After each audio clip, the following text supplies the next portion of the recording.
this is where it goes down. Where you hear about the sports all around town. In the country, full of controversy to the highlights. You just not safe in the limelight. All right, ladies and gentlemen, thank y'all so much for tuning in for another episode of The Stoop. We got a real special guest joining in with me and my guy Kev today. So, ladies and gentlemen, he's a guy that comes from a big heritage of basketball sports, not only on the collegiate level, but he's been an international basketball star as well, playing overseas, also playing domestically. Part of one of the most underrated draft classes in NBA history, the 2008 draft class, which we'll get into later. He is a D-League All-Star, ladies and gentlemen. D-League also third-teamer as well. Big Sixth Man of the Year. Ladies and gentlemen, please join us in welcoming Mr. Patrick Ewing Jr. Mr. Ewing, sir. How you doing, fellas? Thank you so much for tuning in and joining us today, man. You're our illustrious guest. We thank you for being a part today. I'm going to let my guy Kev just go on and jump in with the questions today. Go ahead, Kev. Take it away. Greetings, Pat. Pleasure to meet you. Pleasure to speak with you, man. Thanks for coming aboard. I'm going to get to it right now. Thank you. So the first question that I have for you is, at what age did you realize that you were falling in love with basketball? And to follow up with that, at what age did you realize that you had talent to move forward with it? Honestly, I've been in love with basketball for as long as I can remember. I mean, growing up around it, there was never a time where I felt like I didn't love basketball. Just being around it every day when I'm with my dad, watching it every day, playing it. That's, growing up in the neighborhoods that I lived in, when you were outside, that's what you were doing. You were playing basketball. So for me, it was just always a thing to do. And so literally since day one, I can just remember being 2 years old in McDonough Gymnasium on Georgetown campus playing basketball. Watching my dad work out.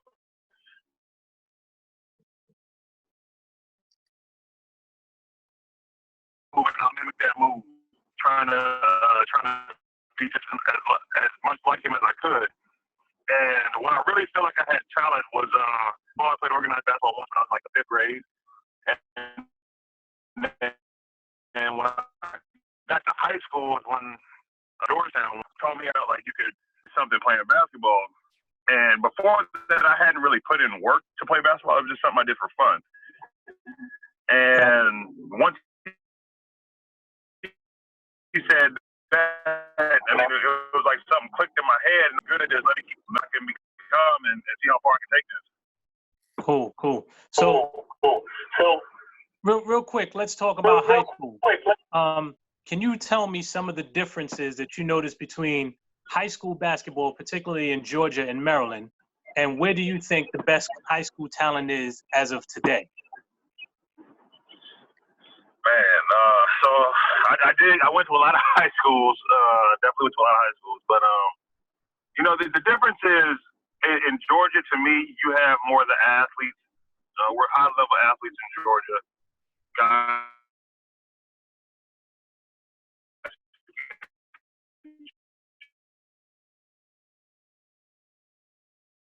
jump, they can run. Not to say that they don't enough, but you also got to add in the fact that I think that in Maryland, those guys are still they probably have a little more talent. You look at guys like Kevin, Mike Beasley, Nolan Smith, Quinn Cook. These are the guys that were young when I was coming up, and just watching them, the guys definitely there. I think that right now the best basketball. I mean, it's hard to say. It's hard to say because there's so many good people everywhere. It's not like back in the day where you had New York was the spot, or DC was the spot, or LA was the spot. Just because everyone's playing against everyone now, I feel like you get that. Everyone competes against everyone, so like the top guys can be from anywhere. But you definitely still hotbeds are still New York, DC, or DMV area, LA, Indiana actually is one of the surprise hotbeds. So you get guys from everywhere. All right. Well, speaking of Indiana, after high school, you signed with Indiana. I'm curious as to know what prompted that choice. Was it the history of the program? Was it something else? So when I was in high school, early, I had never really thought about college. College just hadn't been a thing in my mind, and my history of college wasn't. I wasn't a historian of collegiate basketball, and so when it came time for me to start getting recruited, there were schools that were on me, the Georgetowns, the Clemson, UGA, Memphis, Texas, Gonzaga. Like schools were on me, but I didn't know the history, so I was trying to take it all as it came in. And so I fast forward. I didn't sign early in college. I mean, in high school, my senior year, I waited to the second signing period in April to sign. And Indiana just happened to be the team that seemed to be coming at me the hardest. It was down to Indiana, Georgetown, Louisville, and Memphis. And I just felt like Indiana gave me an opportunity that the other schools didn't. And I think part of that had to do with my dad. He was coaching at the Wizards at the time. And they had just drafted Jeffries. And so when I was ever around the gym, Jared would talk to me and he'd be like, what does Coach tell you? Like, what is Coach talking to you about? I'm like, Coach is telling me he wants me to play like you played.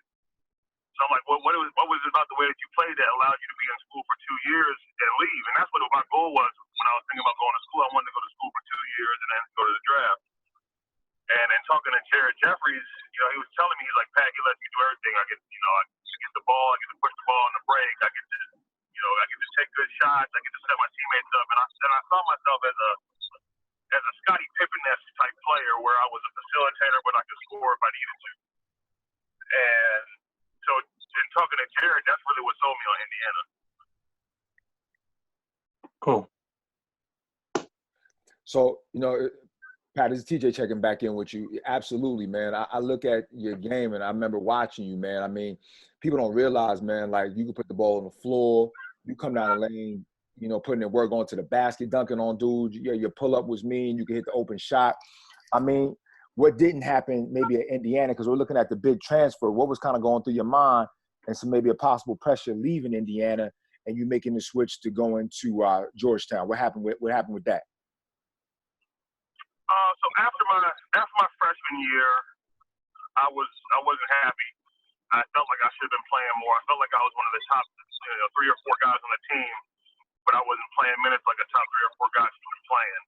And I wasn't not getting in my teammates, but I just felt like I was being played out of position, and so I wasn't put in a position where I could be successful while I was at Indiana. So Coach convinced me to stay for my sophomore year because we had guys coming in where he felt like I could play my more natural position at the 3-4.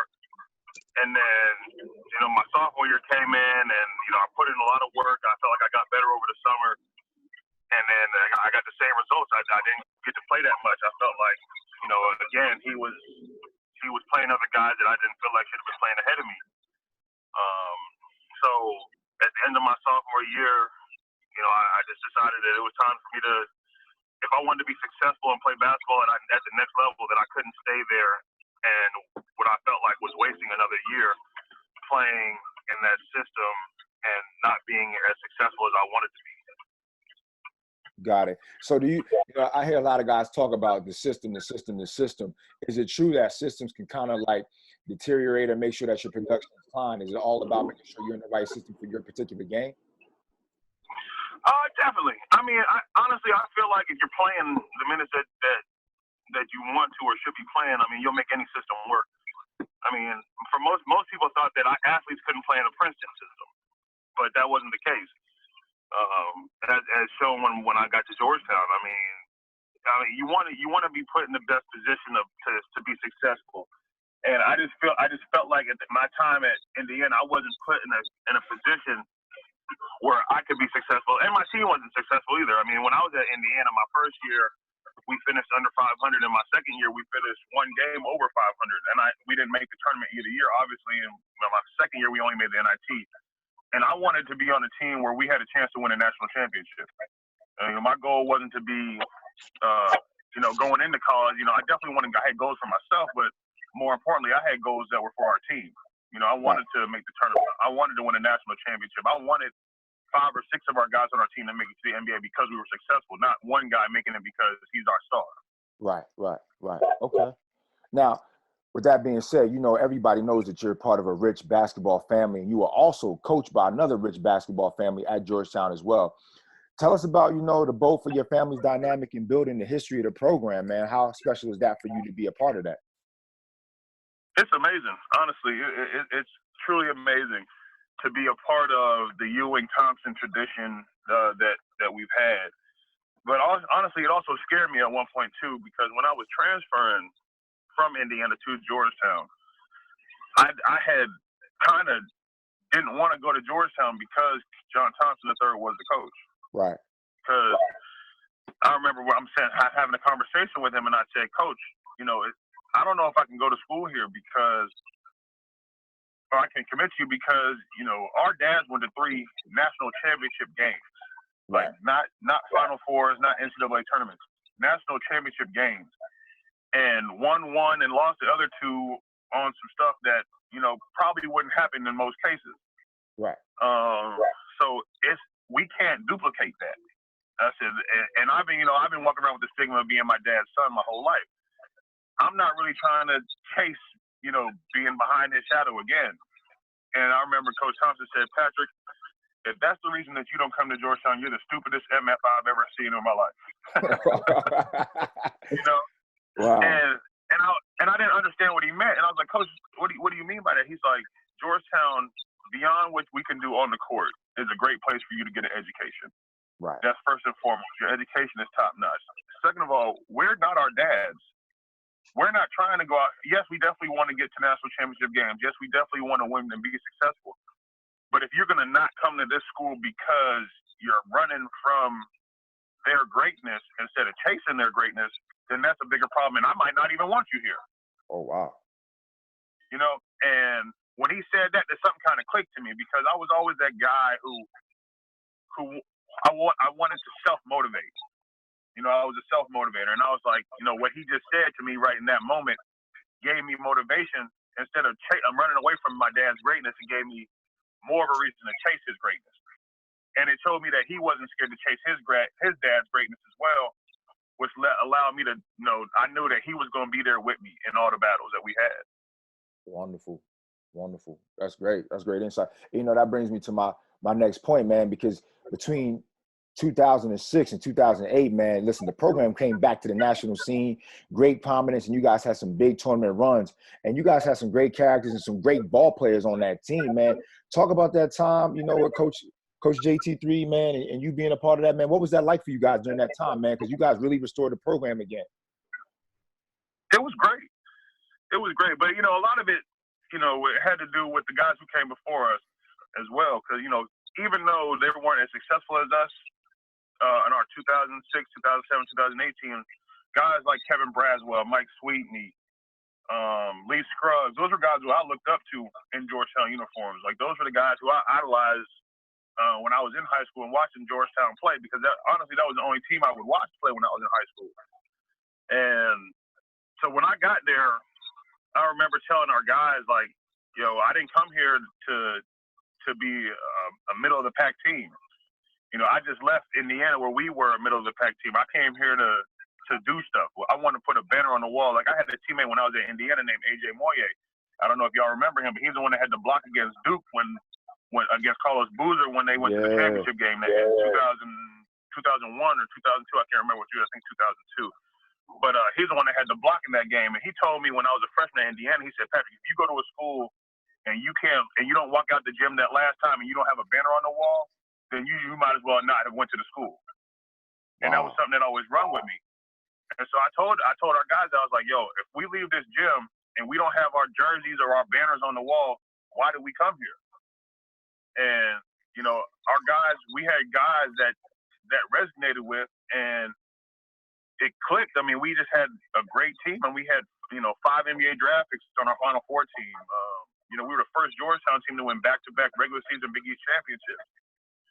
And, I mean, if you think about the roster that we've had in that time period, for us to be the first to do that, that was special.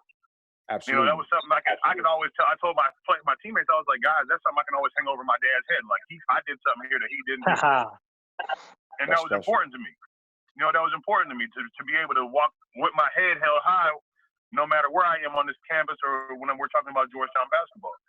And so we had, I mean, our 08 senior class was one of the most special classes that Georgetown has had. I mean, if you look at from where they started, you know, Jeff Green he was probably more known locally than he was nationally, but even though he was like a top kid, but you know, our highest rated recruit was Tyler Crawford in that class, and he played the least out of all of us.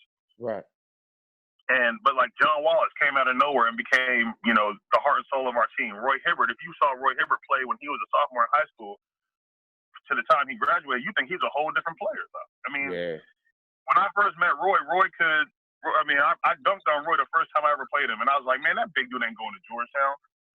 And to see his development over the course of the years, even to become a two-time NBA All-Star. Yeah. You know, it's amazing. And then, of course, you know, we have Jeff Green, who's in there, and Jeff Green is just a phenomenal player. I mean, he's still playing right now for a reason. Right. So, you know, just to be able to play with those guys, that class to me was made it worthwhile. I mean, they were really the reason why I decided to go to Georgetown. But then when you bring in guys like Jesse Sapp, and then after that, you know, we start bringing in higher-rated recruits like a DeJuan Summers, who should have been a McDonald's All-American. Absolutely. Chris Wright, also Freeman McDonald's All-American. You know, it's funny because people say that Georgetown's not a guard school, but almost all of our guards are all league guards. You know, almost always we have a guard that's, I mean, they might not be the Patrick Ewings, the Dikembes, the Mutombos, the Allen Iversons, but all of our guards, from Markel Starks to Chris Wright to Freeman to, you know, Devon DSR, like all of our guards are always all league. Yep. You know, James Akinjo was, you know, rookie of the year. Like our guards are always all league. You nailed the point. And I think DeJuan, man, he's one of the most underrated players that went to Georgetown of all time, in my opinion. He doesn't get a lot of the credit that he deserves, man. There's a lot of guys that just come through the program that are really under the radar and are just really national great guys, man. And that goes to say something else, too, about being under the radar and things that people don't really value. People argue about top draft classes all the time, man, whether it's 92, 2003, 96, 84, even your father's draft class of 85. But being a part of your draft class, the 2008 draft class, is actually ranked by Fox Sports as the 8th best draft class of all time, man. Talk about some of your draft day highlights, what it was like, maybe preparing the night before, maybe some of your workouts, and being a part of that draft class going to Sacramento. What was that like for you, bro?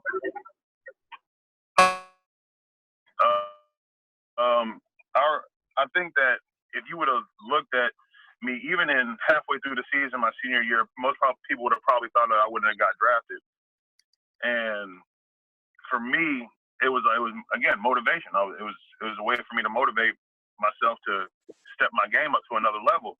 Right. And you know, I remember sitting there, you know, the beginning of my senior year, I started the first 10 games, and then Coach came to me halfway through the year, or after 10 games, and said, "Patrick, I think I want to start Austin, and I'm gonna have you be the sixth man." And I was like, "Coach, why? Like, I'm a senior. I'm trying to get drafted at the end of the year. You're gonna start a freshman over me?" And it wasn't like I was playing bad. I was actually playing probably the best basketball I played at the time. And our team was, I think we had only lost one game to Memphis, who was my number one team in the country at the time. Right. So I didn't understand why he wanted me to come off the bench. And he told me, he's like, "Pat, you know, I just feel like you bring something special to come off the bench that we're not getting off our bench right now." And, you know, whether it was a load of BS because he just wanted to start Austin, or if it was the truth, you know, it didn't matter, because I took it as, all right, I'm going to be the best sixth man in the country. And I'm gonna show people that even though I'm a sixth man, I'm a starter. It doesn't matter who starts the game, it's who finishes the game. And so I played after, like, you know, the first couple games where I was, you know, kind of messed up in the head about not starting. I came in, I was like, you know what, this is what we're going to do, and I'm going to go out and prove myself. And I played very well for the rest of the year. I mean, I really did, to the point where I don't think I was initially invited to Portsmouth invitation by the end of the year. And I knew that.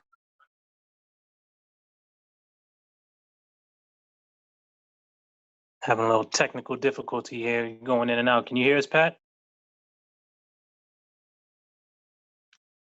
Mic check. Showcase. I'm sorry. I'm sorry, you were in and out for a moment. You mind repeating that, please?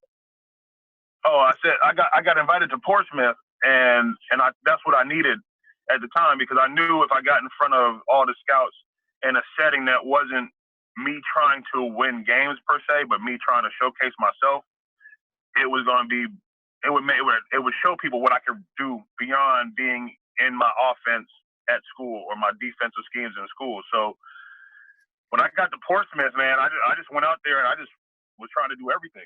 I mean, I was blocking shots, rebounding, assists, scoring. I mean, I literally was out there doing everything. I was all over the floor. So I wanted to prove to people that, oh man, he's not, he only averaged 6 points and, a couple of rebounds a game, but this guy's got something that a lot of these guys don't have, that average 20 a game. Right.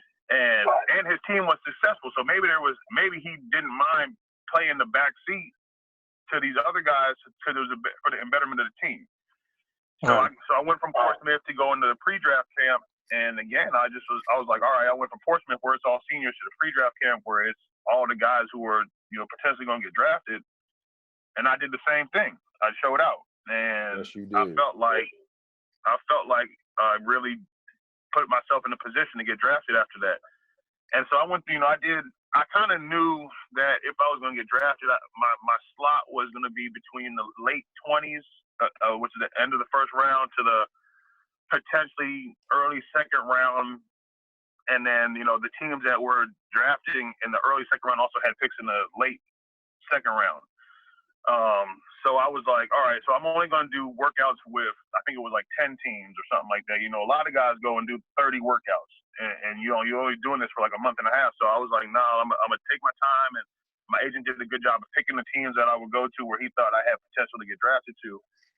And, I think I did well in my workouts. I think I had one workout with Houston that I actually got sick, so I didn't do. And I kind of knew that. I was like, well, I don't think Houston's going to draft me anyway, because the only pick they had was like the 29th pick. And I didn't feel like they were going to draft me to begin with. But on draft night, I was still kind of nervous because it was me and Roy Hibbert, and we were with our agent, and we were at Big John's house in Maryland, in Virginia, and I was just nervous because I was like, I didn't know if I was going to get drafted or not. And Roy was a champ because Roy knew he was going to get drafted. Roy knew he was going to get drafted in the first round, and so he could have went and went to the draft and sat in the stands. But he decided to stay and kick it with me at the house and watch the draft. So, Roy gets drafted, I think it was 17th to Indiana. And, we're all there happy, celebrating. All right, maybe it's Toronto when he got traded to Indiana. But we're all celebrating happy. And I'm like, all right, cool, Roy got it. Now, it's my turn, hopefully. So we're sitting there watching the draft. And, we get to the first round. All right, man, I didn't get drafted in the first round. And so in my mind immediately goes to, all right, I kind of hope I don't get drafted now, because if you don't get drafted, you can kind of sign with whoever you want. Yeah. Right. You have more suitors. That way, in the second round, if you get drafted in the second round, there's no guarantees, and your rights are stuck with that team. So I was like, all right, like in my mind, I was like, all right, I kind of don't want to get drafted now, just so I can pick my team. And in my mind, I just wanted to go play for the Spurs. In my mind, Popovich. Oh wow. He does a great job with his young guys. He uses them in the G League and then brings them up. He did a great job with everyone that he had. And I knew their draft pick wasn't until the late, so I was like, all right, well, I'm probably not going to get picked up early. And then so I'm watching the draft, and I'm watching the teams that I had worked out for. And so Sacramento had 2 picks back to back. I think I was drafted 43rd, so they had the 42nd and 43rd pick. And so after the 40th pick, the TV went to commercial break. So I was like, oh man, like I ain't gonna see who gets drafted, right? So, but they show at the bottom line, they show people's names when they get drafted. So the 41st pick comes in, or 42nd pick comes in, and it's Sean, the point guard that played at UVA. Right. And I was like, all right, like that's dope. Like that's my homeboy, like Sean Singletary. I was like, yeah, that's dope. Like my man got picked up. So then literally as that happens, my dad calls me. So I'm like, what's up, Dad? What's going on? He's like, congratulations. I'm like, for what? He's like, you got drafted. You got drafted. I was like, no, I didn't. Like, he's like, yes, you did. You just got picked up by Sacramento. And I'm like, Dad, no, I didn't. They just picked up Sean. Like, I didn't get drafted. So as I say that, you know, they come out of commercial break, and you see the new commissioner, the commissioner now, Adam Silver, who was a deputy commissioner back then, right, walk on stage and say, you know, with the 43rd pick, the Sacramento Kings select Patrick Ewing Jr. And I just went nuts because even though I didn't want to get drafted, to hear your name at the draft is like every kid's dream. You know what I'm saying? So like from the business standpoint, I wanted to not get drafted, but from like my ego standpoint and for you know being that guy who you know forever you're chasing the dream, to hear them come on and say your name while you're on stage, I mean, there was nothing like it. And then just to be a part of that draft class, I mean, we had, you know, some of the best players ever. I mean, you can't argue. Derrick Rose, if he never gets hurt, is one of the best. Absolutely. Russell Westbrook, one of the best. Kevin Love, one of the best. Danilo Gallinari is under the radar, a great player in the NBA right now still. Like, we have great players that came out of that draft, even people who were picked in the second round. And even some of the undrafted players are still playing in the league right now. Absolutely. Absolutely. I think people don't realize that 08 draft class has an MVP in it, has a world champion in it, and so many other different people, and multiple MVP in it. Like your draft class, like I said, when Fox Sports rated y'all number 8, I actually thought they slighted y'all even still, because just the names and the value in that draft class has still made some great things in NBA history, man. Oh, and for sure. And that's kudos. I'm sorry. No, I was like, even a guy like Goran Dragic. Goran Dragic is still a great point guard in the league, and he was drafted 45th in our draft. You know, you get guys that are undrafted, like Timothy Mozgov was in our draft, Anthony Morrow was in our draft.Ose guys didn't even get drafted. Reggie Williams is in our draft. Like, there are so many guys in our draft that even didn't even get drafted that are phenomenal pros. Yeah, absolutely. And that's also a testament to your hard work and perseverance to even be included in that particular draft class. You were drafted by Sacramento, as we know, and you were later traded on to the Houston Rockets.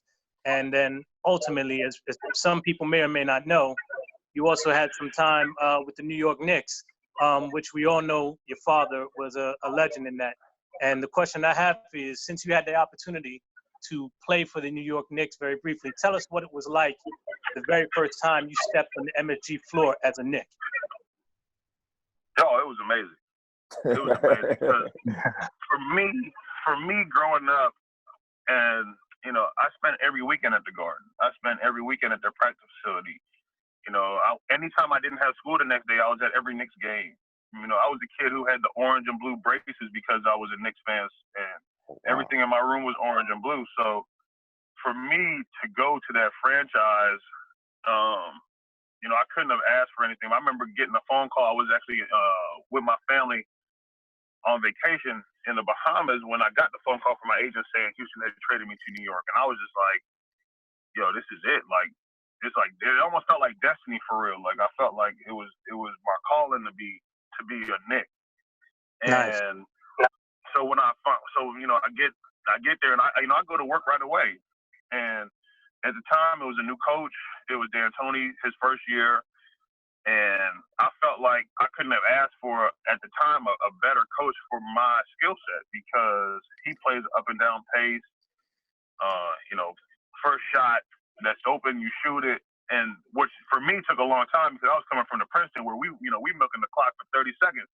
So to go from that to the fast pace, I was like, oh, it suits my athleticism, but it's not something I'm used to. And it actually took me a while. I mean, he yelled at me a lot in preseason because I'm like, Pat, you got to take that shot. And I'm like, but coach, Jamal Crawford was more open on the wing, and Jamal Crawford is one of our best players. Pat, you was open, shoot it. And I was like, dang, like I ain't never had a coach since high school tell me that I was open, I need to shoot it, but I like it. You know, but I like it. That's what's up. And so when I remember my first time I suited up for a game and I actually played in the Garden was our last preseason game, and we were playing the Nets. And I was kind of bummed for most of the preseason because I felt like I had done a good job in practice and I deserved to play. But for whatever reason, Coach had his rotation. He had his guys that he wanted to play, so he played those guys. So he finally put me in a game, the last preseason game in the Garden, and we're playing the Nets. And we're down 20. Right. You got that ovation, though. No, it was great. So I came in the game. And I just made an impact immediately. I ended up scoring 7 points, had a block, a steal, and assist. I threw a behind the back pass to Nate Robinson, who had getting a foul. And we came back from 20, and we were down. I want to say it was one or two with with the ball to end the game. And I just remember sitting there, be like, Coach, please draw this player for me. In my head, I ain't gonna say it out loud because we in the pros, right? But I just knew I was gonna make it. I ain't care what was happening. If Coach draws this play up for me, we're going to win this game. I don't care. But we had Jamal Crawford on our team, and he drew the play up for Jamal, which every coach would do. You know what I'm saying? But we ended up losing the game. But I remember feeling so good after I left. I was like, all right, I definitely made a statement tonight, and I definitely should be able to make this team. As you did. Absolutely. And, it was amazing because, especially because I got a nice dunk that game. I dunked on Brook Lopez. Yes, you did. And the crowd just started chanting, Patrick Ewing, and I was like, I haven't heard that chant here in 15 years. Mm-hmm. And for me, it was special. It was just really special for me. And even now when I go back to New York and the fans still show me love, anytime I go to the Garden, the people show me love there too. So it's an amazing feeling. It was a great experience. Nice.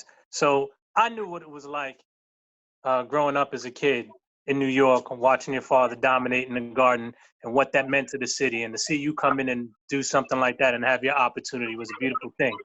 But what I wanted to ask you is, your dad, he had some dope sneakers when he was a kid, when you was younger, and they were everywhere in a variety of colors. But we know Mike is the king of sneakers. So the question that I have for you, although they were friends and were fierce competitors, as a kid, were you conflicted in regards to choice of footwear you put on? Nah, not at all. He said nah. Not at all. Because I knew what it was. My dad only allowed one shoe in the house back then. Wow. Nah. That was it. That was it. But as I got older, and it's crazy because I wasn't a crazy sneakerhead when I was young. I didn't really become a sneakerhead until I was in high school, college, and so I just took whatever shoes I got for free anyway. I didn't care. I didn't care what shoe it was. But I hear remember, that. so when my dad stopped making his shoes and he signed with Nike, that's when I started wearing more Jordans and the pennies and the gloves and the CB4s and all that stuff. Okay. All right. Yeah. Hey, Kev, let me tell you something. I see this man all season long. That boy got that feet heat nowadays, though. He ain't playing no games. When he pull up in Capitol Run, he got them things on his feet. Let's be clear. All right. Clear. What's up? Every time. Absolutely. Time.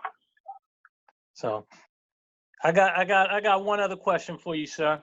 I heard you mention Goran Dragic earlier, and I wanted you to weigh in on something. We have a segment on another show where we're discussing European basketball and the influence on the NBA. And you've had the opportunity to play professionally both here in the United States as well as Greece, Spain, and I believe in Germany. What were some of the biggest differences in style of play between here and overseas, and what adjustments did you have to make to your game in particular to fit in? Well, to me, the college game is more closely resemblance to the European game than the NBA game. Defensively, there's still a lot more zones. You could sit in the paint more defensively, whereas the NBA game is open. They want you to score a lot, so they allow you to free flow. So for me, I thought that I loved playing in Europe.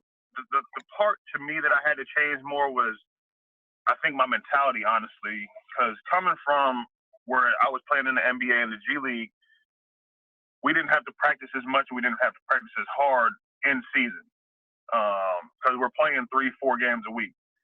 When you go to Europe, you're playing usually at most 2 games a week.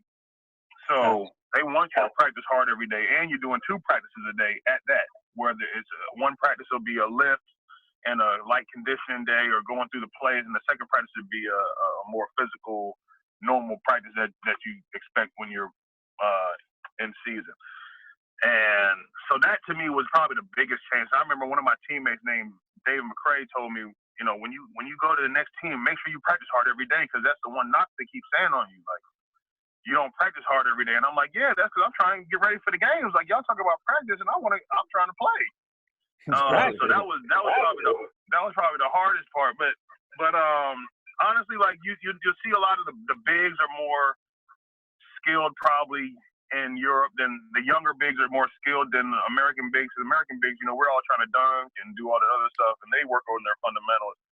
And that's why, like, I tell people all the time, like, the younger Europeans are probably better than younger Americans just because the younger Europeans, they don't really have to go to, like, they go to, like, sports academies. So, like, half of their day is filled with them working on their game, whereas our guys are in school and they're, you know, actually doing their classwork. Not to say that one is better than the other, but you'll see that a lot of the times the younger Europeans, they might not be as athletic as the young Americans, but they have the skill set is a little bit higher. Right. Okay. Well, listen, Pat, we got two more questions. We're going over a little bit of time, but we got just two more quick questions. Of course, you play for the legendary Thompson family, and you're a part of the legendary Ewing family. But I had a quick question for you. If I had to pick 5 spots, not including you and your father, what would be the top 5 basketball families of all time in your mind, in your opinion? Oh, that's tough. Yeah.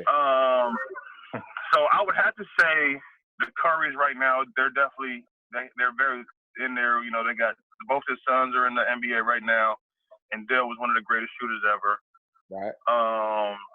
The Barry family. Okay. That's Brent Barry, Rick Barry. You know, I think they had 3 of the sons in the league at the same time, so they definitely got to be in there. Okay. The holidays. Anytime you got 3 brothers in the league right at one time, I mean that's something special. So I would have to put them in there. That's 3. Okay. The Thompsons, Klay Thompson, and his pops. Michael. Definitely. Yep. And Michael, yeah, and then Lil Michael he almost had a shot in the league too. I believe he played in the G League. He might have got a sniff in the league for a little bit too. Okay. And the last one, who am I gonna pick last?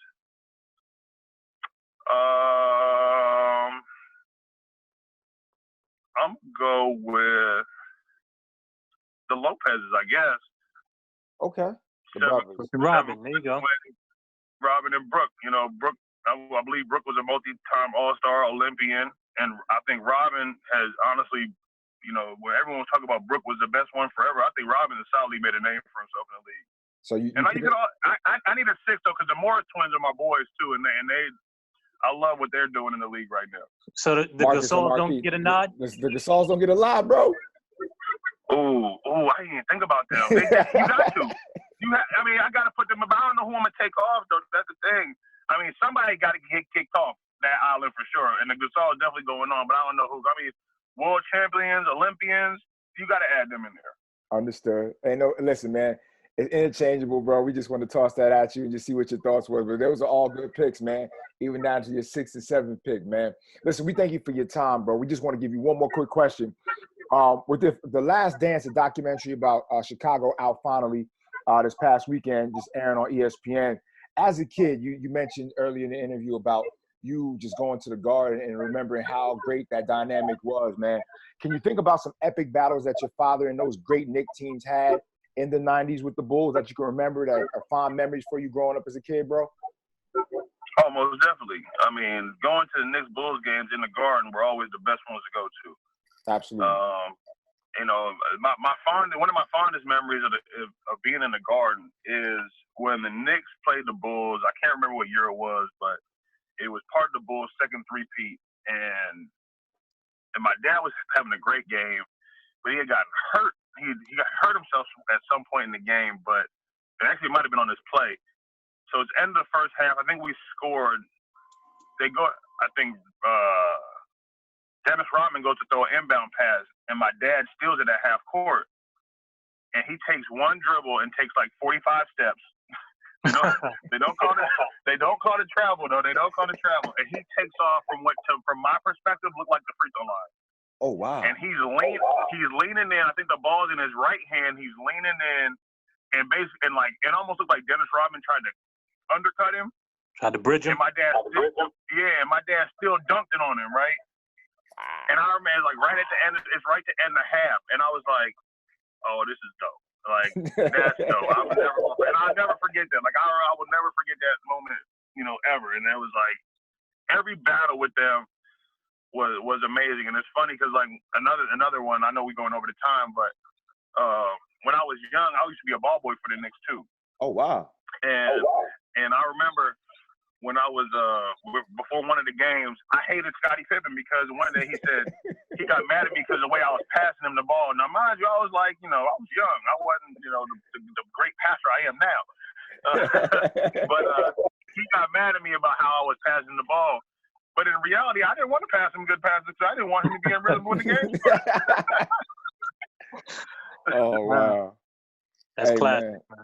Listen, we just want to thank you, man, for being excellent today, man. These are stories that you shared and things that you just probably, I don't know, ever share with other people, probably have, but to share it on our podcast and be a part of that today, man, was epic.